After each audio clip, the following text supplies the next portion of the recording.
listeners! Welcome to Story Left Untold, isang podcast kung saan binibigyan natin ng spotlight ang mga karakter na kadalasang hindi nabibigyang boses. Ako si Ezra, ang inyong host for today, and joining me are my amazing co-discussants, Gab, Melchor, Sai, Roslyn, and Lizelle. Say hi everyone! Hi guys! Welcome sa Story Left Untold. My name is John Gabriel Duran. Sa episode na to, pag-uusapan natin si Charlotte Hayes. Isang ina na madalas lang palampasin sa kwento. Pero sa totoo lang, siya yung isang pusong minsan nang nakalimutang pahalagahan. Ngayong oras na to, makikita natin siya isang bagong anggulo. Hi everyone, ako si Melchor Empurka at ngayon ay tatalakayin natin kung sino nga ba si Charlotte Hayes sa ating movie. Hi guys, I'm Cyril Morata Benaventura and I'm here to give voice to the characters we often overlook because sometimes the ones in the background have the most powerful stories to tell. Hi everyone, my name is Roslyn Kaskayan. Today we're diving into the complex and often overlooked story of Charlotte Hayes, the woman behind the tragedy in Lolita. Hi everyone, my name is Lizelle Piñaranda, one of today's discussants of today's podcast entitled A Woman Erased, Revisiting Charlotte Hayes. Ayan, perfect. So ngayong episode, tutukan natin si Charlotte Hayes, yung nanay ni Lolita. Usually, hindi siya napag-uusapan o kaya iniinis lang ng audience. Pero ngayong oras na to, siya ang bida. Pag-uusapan natin kung sino ba talaga siya, kung biktima ba siya o may pagkukulang din, at kung anong sinasabi ng karakter niya tungkol sa mga babae sa society. Kaya tara, simulan na natin.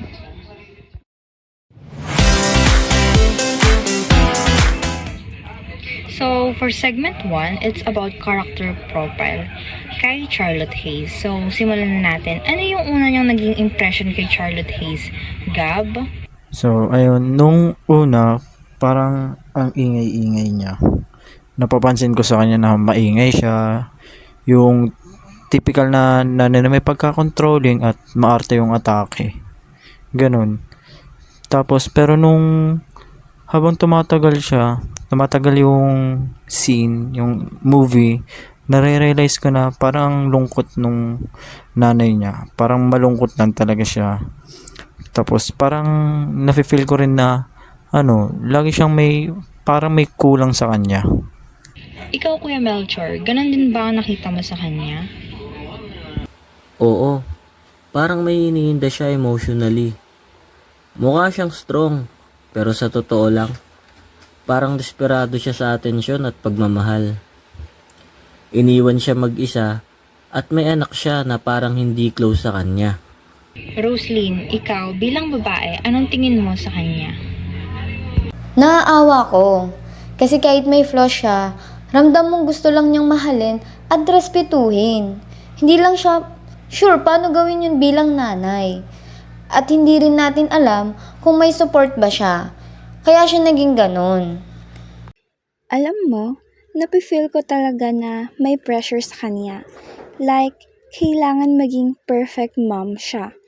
Kaya naging super strict din siya lalo na kay Lolita. Pero deep down, kung iisipin mo or i-observe mo siya ng maayos, parang lost din si Charlotte. Gusto lang din niya siguro gawin yung best niya to be a perfect mom.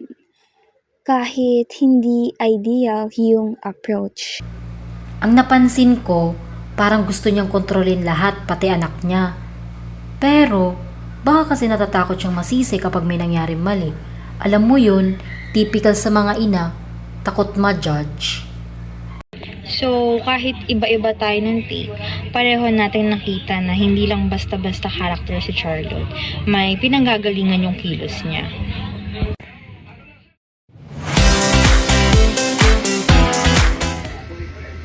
And now, let's move to segment 2. Victim o may sala? Ito na. Biktima ba talaga si Charlotte o may mali rin siya? For me si Charlotte, biktima siya. Si Humbert, ang galing sa timing. Saka sa paglapit, ginagamit niya yun para makuha si Charlotte. Grabe, sobrang manipulative niya talaga. And si Charlotte, wala. As in, ang hina niya talaga.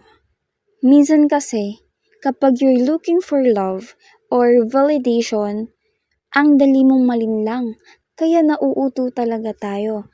Kaya, ang masasabi ko, si Charlotte, biktima lang siya. Ikaw, Lizelle. Ako naman, both. Biktima siya, yes. Pero may mga red flag na sana nakita niya. Lalo na yung pagiging malapit ni Humbert kay Lolita. Pero dahil gusto niyang magmahal at mahalin, pinili niyang hindi pansinin. Totoo. Pero minsan, hindi na natin pwede siyang husgahan eh.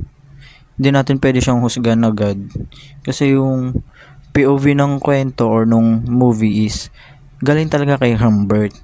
So baka hindi na rin tayo nabigyan nung full pictures nung mama ni Lolita, no? Tsaka, babae siya sa panahong mahirap maging single mom. Wala siyang karapatan magkamali noon. Parang pag naghahanap ka ng pag-ibig, desperate ka na agad. Dagdag ko lang kung may support system lang sana siya, baka hindi siya naging ganun.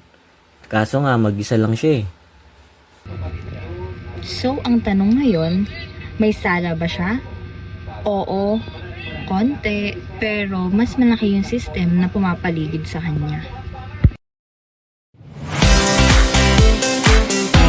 Para naman sa segment 3, patungkol ito sa babae sa lipunan.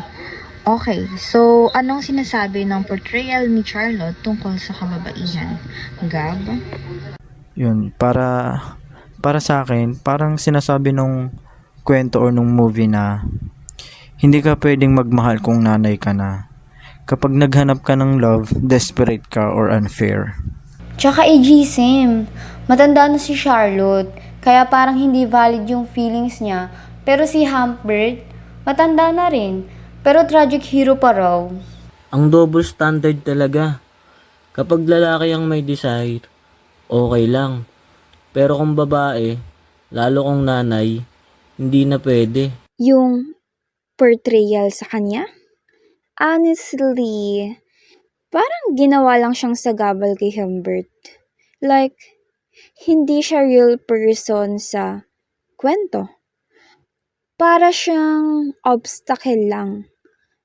Una, wala siyang depth, walang chance magpakilala ng totoong character niya. Like, hindi talaga napakilala si Charlotte, 'di ba? Na observe nyo rin naman yun. Sayang nga dahil hindi rin napakilala ng maayos yung character ni Charlotte. So, madami tayong na-miss out. Tapos minsan, tayo pa mismo bilang audience, natawa pa tayo sa kanya. Hindi natin agad nakita na may pinagdadaanan siya. Ayan, exactly. Kaya dapat talaga binabalikan yung mga ganitong character eh. Hindi lang yung bida. Ngayon, move na tayo sa segment 4. Tignan naman natin kung paano siya pinakita sa pelikula. Kuya Melchor, ano ang masasabi mo? Sa 1962 version, mabilis lang yung development ng karakter niya. Parang ginawang shortcut para mawala sa story. Sa 1997 version, mas mahaba yung role niya, pero parang ginawa siyang OA, halos caricature na. Para sa akin, laging wide shots kapag siya na yung napapakita sa screen. Parang pinapakita ng movie na too much siya for the character. Samantalang si Lolita yung anak niya na laging close up, laging may intimate scene, parang inosente, ganun.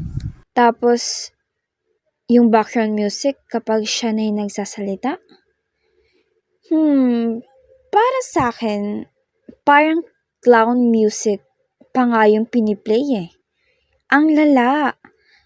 Kahit valid naman yung point niya, parang hindi mo siya maseryoso. Parang ginagawa lang siyang punchline. So, ayun, nakakainis. Kasi parang binabawasan yung credibility niya. Like, nawawalan ng saysay yung sinasabi ni Charlotte. Kaya para sa akin ang pangit ng ganun. Doon mo marirealize na kahit sa technical side ng pelikula, minamaliit na siya. Kaya naman pala ang dali lang magalit sa kanya. Kasi mismong pelikula, tinimpla na dapat mainis tayo sa kanya. At para sa segment 5, ito na yung patungkol sa mga what ifs. So, paano kung aware si Charlotte sa totoong motibo ni Humbert? Sai, anong masasabi mo? So, ayun nga. Feeling ko lang, like, kapag alam talaga ni Charlotte yun, nung una pa lang, pinaalis niya na agad yung lalaki na yun, which is si Humbert. Pero kung iisipin natin, at ni Charlotte din, kabuhayan kasi yun eh. Border si Humbert. So, livelihood yun. For her, kay Charlotte. Parang may sense of survival din on her part. Hindi lang simpleng action, may dahilan din kaya siguro hindi niya din agad papaalisin si Humbert. Para sa akin, baka takot din siguro siya na maiwanan ulit. Siyempre kasi, 'di ba? Matagal siyang walang asawa tapos nagpakasal sila ni Humbert, 'di ba? Minsan kasi kahit alam mong may kaduda-duda na sa asawa mo, pinipili mo pa rin hindi napansinin 'yun kasi mas nakakatakot naman kung one day siguro wala ka na makasama, ganun.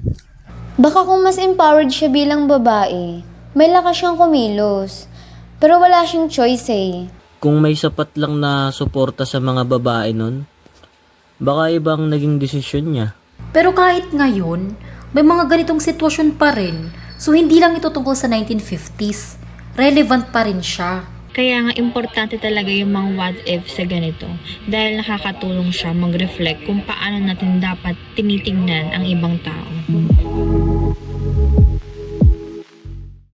Para sa last segment, segment 6 at bago tayo magtapos, gusto ko lang hingiin ang final thoughts ng bawat isa. Roslyn? Natutunan ko na hindi natin dapat basta i-judge ang mga nanay sa kwento. Baka may pinagdadaanan din sila na hindi natin alam. Ako, na-realize ko na kailangan maging aware tayo sa bias ng narrator. Hindi lahat ng sinasabi niya, totoo. So, ayun. If we really want better stories, guys, for everyone, yung mas fair at mas human, we need to give space to characters like Charlotte. Yung mga babaeng may voice, may kwento, may complexity, hindi yung palaging supporting role or plot device sa kwento ng mga lalaki. Like, kung gusto talaga natin ng better stories, sana bigyan ng chance yung mga katulad ni Charlotte na magkaroon ng mas magandang movies para ipakita kung ano ba talaga yung character na para sa kanila. At kung ano ba talaga yung daladala ng character nila na hindi lang sila gagawing parang obstacles lang para maging hadlang sa bida. And hindi kasi parang walang sense. Nandun lang siya parang design. And ayun, kung gusto nga natin ng better stories, is dapat bigyan natin ng space yung mga character na katulad ni Charlotte. Ang mga simpleng karakter, minsan yun pa ang may pinakamalalim na kwento. For me, empathy talaga. Yung takeaways ko sa movie na to. Kasi sana mas maraming magiging pelikula yung magpapakita ng isang kabuuan ng isang tao, yung buong stories niya, yung backgrounds, kung ano yung mga dahilan, ganun. Kasi hindi lang naman natin siya pwede tignan or husgan kung ano yung tingin nung bida sa kanya. At yan ang kabuuan ng episode natin ngayong araw. Sana ay may napulot kayo at na-realize na si Charlotte Hayes ay hindi lang basta nanay o side character. Isa siyang simbolo ng kung gaanong kababa minsan ang tingin ng lipunan sa kababaihan. Ako si Ezra, kasama sina Gab, Melchor, Sai, Roslyn at Lizelle. Maraming salamat sa pakikinig at samahan niyo ulit kami sa susunod na Story Left Untold.